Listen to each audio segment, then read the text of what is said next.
నీ తట్టు నా చేతులు చాపుచున్నాను, ఎండిపోయిన భూమి వలె నా ప్రాణము నీ కొరకు. ఎందుకు మందిరానికి రావాలి?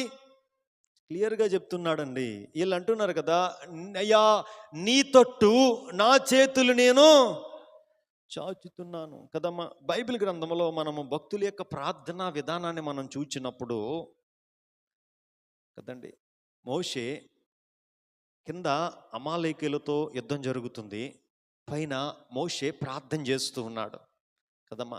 మోషే ప్రార్థన చేస్తున్నప్పుడు, మోషే 2 చేతులు ఎత్తి ప్రార్థన చేస్తున్నప్పుడు అంటండి, కింద ఇశ్రాయేలీయులు ఏం పొందుతూ ఉన్నారంటే విజయం పొందుతూ ఉన్నారు. ఇప్పుడు మోషేకి చేతులు లాగేసి కిందకి దించినప్పుడు ఇశ్రాయేలీయులు ఏమవుతున్నారండి?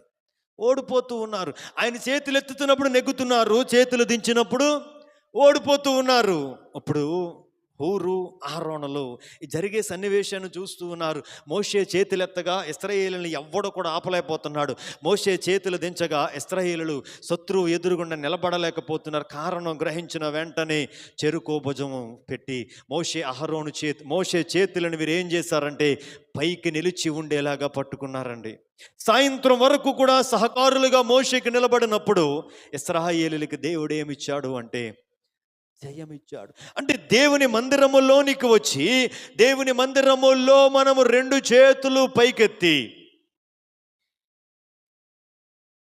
దేవుని సన్నిధిలో దేవుని దగ్గర చేతులు పైకెత్తితేనంటండి, ఈ లోకములో ఎవడెదురకుండా మనం చేతులు ఎత్తవసరం లేదు.